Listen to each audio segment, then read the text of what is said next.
총 300만 원을 받으면서 취업에 집중하실 수가 있어요. 이런 반응들을 많이 느낀 것 같아요. 다들 귀찮고 복잡하고 어렵다. 잠깐 시간 내서 이거 신청하시면 되는데 이걸 왜 안 할까요? 취업을 성공하신 후에도 지원금을 주는 대혜자 정책이라고도 해줄 수가 있을 것 같습니다. 설사 내가 취업이 안 됐다라고 하더라도 3개월 동안은 사후 관리까지 해주는 취업계의 레드카펫이죠.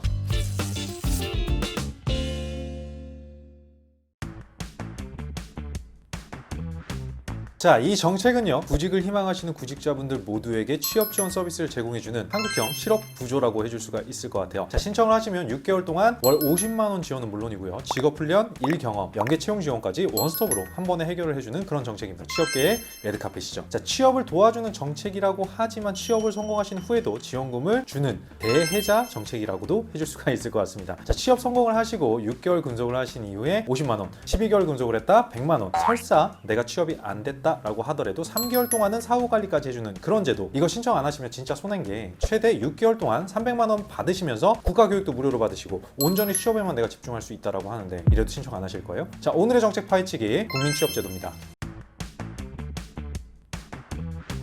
자, 안녕하세요. 신사고찰 그리고 엄마나의 이사입니다. 자, 통계청이요, 얼마 전에 한 가지 자료를 발표했는데 2024년 3월 기준 우리나라 청년 실업률이 바로 그겁니다. 통계를 살펴보니까 우리나라 청년, 그러니까 15세에서 29세 청년의 실업률이 무려 6.5%나 된다는 결과가 나왔어요. 자, 근데 진짜 심각한 문제는 뭘까요? 청년분들이 학자금 대출이 있다는 거죠. 자, 한국장학재단 자료를 살펴보면 2023년 7월 말 기준으로 보니까 일반 상한 학자금 대출 연체자가 총 27,656명이었고요. 연체 금액으로 보니까 약 1,134억 원에 달했다고 합니다. 자, 이런 상황 속에서 아니나 다를까 이 기업에서 대한민국 취준생분들한테 한 가지 질문을 했습니다. 취업 준비하면서 가장 힘들었던 점이 뭐예요? 라고 물어보니까 생활비, 바로 돈 걱정이 가장 큽니다. 무려 35.5%나 금전적인 문제가 가장 힘들다고 대답을 했습니다. 사실 이 취업을 하려면 면접을 보러 다녀야 되는데 면접 한번 보려면 보통 30만 원 정도 든다는 통계가 있습니다. 자, 부담이 될 수밖에 없겠죠. 비록 완벽하게 이 돈 걱정을 없애줄 수는 없어. 하지만 조금이라도 덜어줄 수 있는 그런 방법은 있습니다.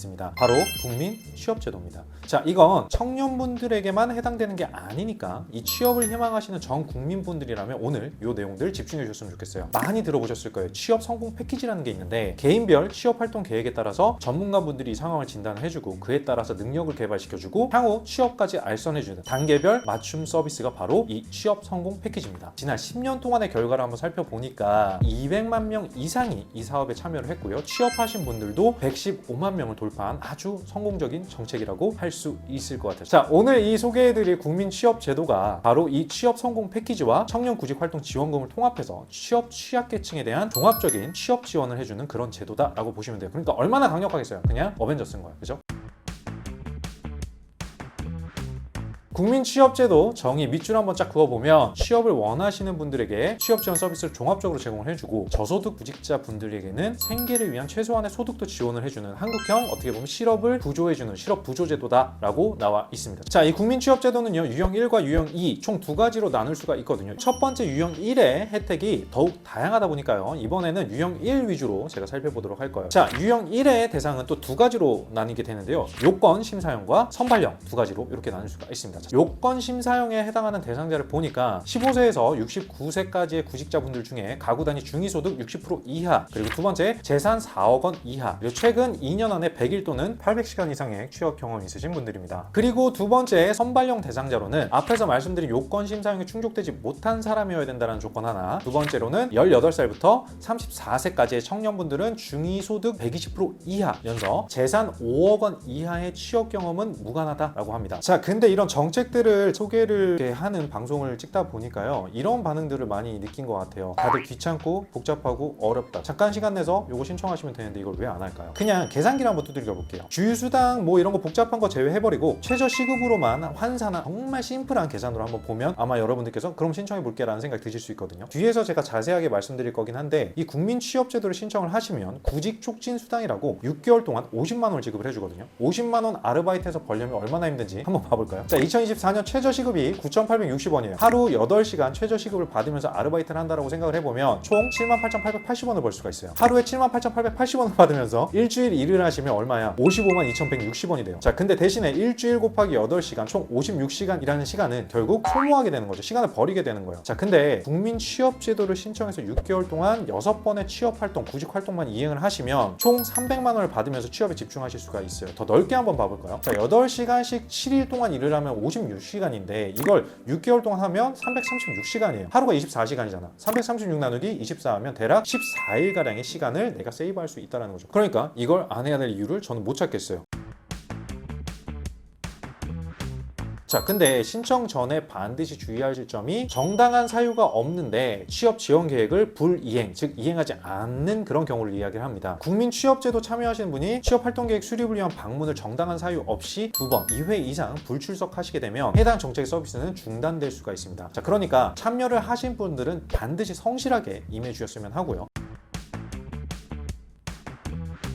자, 그러면 국민 취업제도 도대체 절차가 어떻게 되냐? 총 5가지의 스텝을 밟게 됩니다. 자, 첫 번째, 워크넷에 구직 신청을 하시고 취업 지원 신청서를 제출해 줍니다. 온라인 또는 고용센터 방문해서 방문 접수도 가능해요. 자, 두 번째, 신청서 제출하신 날로부터 1개월 이내로 수급 자격이 결정된 후에 통보 연락이 갈 건데 적합한 수급자로 신청이 되었다면, 세 번째, 이제 본격적으로 취업 활동 계획을 수립하시면 되는데 이 수립 기간에는 진로 상담, 직업 선호도 검사, 고용센터 담당자와 참여자 간 대면 상담, 그리고 개인별 취업 역량, 의지 등에 따라서 취업활동 계획을 수립하시게 됩니다. 자, 이 취업활동 계획을 수립을 하고 나면 1차 구직 촉진 수당이 지급이 되게 됩니다. 자, 구직 촉진 수당 신청서를 작성해서 제출하신 후에 14일 이내에 지급이 된다고 합니다. 자, 네 번째, 그런 다음에 이제 본격적으로 취업활동 계획에 따른 구직 활동을 이행하셔야 돼요. 자, 월 2회 이상입니다. 자, 이때는 고용 복지 서비스와 연계해서 다양한 프로그램에 참여하시게 되는데 취업에 대한 의욕을 높여주기 위해서 각종 심리, 취업, 진로 상담 프로그램과 직업 능력 개발을 위한 직업 훈련, 창업 지원, 일 경험 등과 같은 취업 지원 프로그램, 취업 장애 요인을 해소를 위한 각종 복지, 금융 지원, 연계해서 해주는 이런 프로그램 등에 참여를 하시게 됩니다. 자, 참여하시는 분들은 월 2회 이상 활동을 하고 구직 촉진 수당 신청서를 제출을 하시면 구직 활동 이행 여부를 확인하고 14일 이내에 이 수당을 지급해 줘야 된다는 거죠. 자, 이 활동을 취업 활동 계획 수립을 포함해서 총 6번 6개월 동안 참여를 하시게 되면 총 월 50만 원 곱하기 6개월 하면 300만 원을 받을 수 있다는 거죠. 자, 다섯 번째, 해당 프로그램이 끝났다고 해서 바로 안녕 하는 거 아니에요. 자, 취업하지 못한 참여자분들에게 취업 지원 서비스 종료일로부터 3개월 동안 구인 정보 제공 등 사후 관리가 들어가게 되고요. 취업하신 분들, 이런 참여자분들께는 장기 근무를 할 수 있도록 유도를 해주기 위한 취업 성공 수당을 지원을 해주겠다라는 얘기죠. 취업 성공 수당은 취업 이후에 6개월 계속 근무를 하시게 되면 50만 원을 지급을 하고요. 이후 추가 6개월 동안 계속 근무를 하시게 되면 100만 원이 지급되는 수당이니까 꾸준하고 성실하게 근속하시면서 경력도 쌓으시고 수당도 받아가시면 굉장히 일석 한 3조 정도 되는 그런 내용들이 아닐까라는 생각이 듭니다. 자, 저희가 이런 방송들을 준비를 해서 릴리즈를 하면 많은 분들이 나한테 해당 사항이 없어, 혹은 나보다 못 사는 사람들을 위한 정책이야, 이런 불만 아닌 불만들을 많이 멘트를 하시는 것 같아요. 근데 전 이런 말씀을 꼭 드리고 싶습니다. 경제가 발전을 하려면요, 잘 사는 사람들만 잘 살아서 되지 않습니다. 이 계층 간의 차이들이 점점 줄어들어야만 경제가 더 발전할 수 있어요. 우리보다 못 사는 사람들이 분명히 존재하고 이분들도 경제적으로 어느 정도는 계속해서 사회에 이 사람들이 편입해 주셔야만 우리 경제가 계속해서 더 좋은 방향으로 발전할 수 있어요. 그러니까 너무 나는 상관없다, 혹은 세금이 막 다 날아간다라고 생각하지 마시고요. 이런 정책들 주변에 많이 좀 알려주셨으면 좋겠습니다.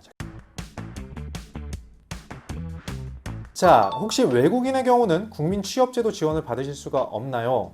자, 유형 1에서는 안 되는데 유형 2에 해당하는 경우가 좀 있다고 해요. 유형 2는요, 유형 1에 선정되지 못한 청년층, 즉 18세에서 34세의 구직자분들이나 중장년층, 즉 35세에서 69세의 구직자분들 중에 가구 단위 중위소득 100% 이하에 속한 구직자분들에 한해서 신청하실 수가 있습니다. 자, 이 밖에 특정 계층이라고 해서 북한 이탈 주민, 또 여성 가장, 신용 회복 지원자, 위기 청소년, 결혼 이민자 외국인 자녀분들도 신청이 가능합니다. 유형 2에서 가능해요. 그러니까 외국인이지만 한국인과 결혼을 해서 이민을 오신 외국인분들 같은 경우는 유형 2번으로 신청이 가능하다는 거죠. 두 번째 퀘스천, 신청 전에 미리 수급이 가능한지 확인할 수 있는 방법이 있습니까? 자, 자가 진단할 수 있는 방법이 있습니다. 바로 국민취업지원제도 홈페이지에 들어가서 수급 자격 모의 산정을 해볼 수가 있는데, 나이를 선택하시고요, 스크롤을 쭉쭉 내리면서 자, 이후 가구원 수에 따른 소득, 가구원 합산 재산 등을 꼼꼼하게 체크를 해보시면 누르시면 내가 신청을 할 수 있는 대상자인지를 바로 확인하실 수가 있습니다. 자, 건강상의 문제 때문에 프로그램 기간 동안 참여를 못했는데 저는 어떻게 하면 좋을까요? 본인이나 가구원분들이 질병 혹은 부상 등의 이유로 상당 기간 이 프로그램에 참여가 어려운 그런 경우가 있을 수 있죠. 일정 기간 동안 취업 지원을 유예할 수가 있고요. 유예 기간은 최대 2년까지 허용이 됩니다. 충분한 것 같아요. 그러니까 너무 걱정하지 않으셔도 좋을 것 같습니다. 국민 취업 지원 제도와 내일 배움 카드 중복으로 수급이 가능하냐? 국민 취업 제도를 신청을 하시면 연계된 제도가 국민 내일 배움 카드예요. 그래서 이걸 신청하실 수가 있게 되거든요. 후기를 보면 오히려 먼저 신청하라고 안내를 해준다고 합니다. 자, 이 국민 내일 배움 카드는요, 구직을 희망하시는 분들이라고 한다면 대부분 신청하실 수 있는 제도이기 때문에 신청하시는데 큰 어려움이 없다라고 합니다. 자, 이 밖에 모르면 손해인 꿀팁 밑줄 쫙 한번 그으면서 한번 가볼까요? 자, 많은 분들이 국민취업제도와 일자리 채용 청년지원금을 같이 지원을 하는 경우가 있습니다. 자, 제가 앞에서 말씀드린 게 있는데 국민취업제도를 통해서 취업에 성공을 하면 취업 성공수당을 지급을 해줘요. 일자리 채용 청년지원금에 참여하게 되면 국민취업제도에 6개월 근속수당인 50만 원은 지급이 안 돼요. 근데 12개월 근속, 1년 동안 근속하면 주는 100만 원은 지급이 된다고 합니다. 이건 참고하셔야 될 것 같아요. 대신에 채용 청년지원금은 3개월 차에 100만 원, 6개월 차에 100만 원, 총 200만 원 지원을 받을 수가 있으니까 오히려 두 개의 지원 정책을 신청하시는 게 제가 봤을 때는 훨씬 더 이득이 되지 않을까라는 생각이 듭니다. 국민취업제도의 구직 촉진수당과 일자리 채용 청년 지원금 참여 기간은 겹칠 수가 없어요. 그러니까 구직 촉진수당을 받는 데는 문제 없을 것 같아요. 구직 촉진수당을 받으려면 지급 신청서를 작성을 해야 되는데 지급 신청서 하단 4번에 보면 소득 발생 신고 구간이 있어요. 요 소득이 있으면 있음에 체크를 하고 소득 내용, 소득 발생일을 작성해서 제출을 하시면 됩니다. 자, 만약에 취업으로 인한 소득이 발생했다라고 하면 5번에 있는 취업 신고를 하시면 됩니다. 신고를 안 했을 때는 부정수급으로 처분을 하니까 소득이 있는 경우에는 소득 증빙 자료를 통해서 반드시 신고를 해주셔야 됩니다. 아는 게 약이고 모르면 바보나 다름없는 이 국가정책, 또 다음에 새로운 정책으로 준비를 해서 찾아뵙도록 하겠습니다. 다음에 또 뵀으면 좋겠습니다. 좋아요, 알림 설정, 구독은 사랑입니다. 다음에 또 뵐게요. 신사고찰 이사였습니다. 고맙습니다.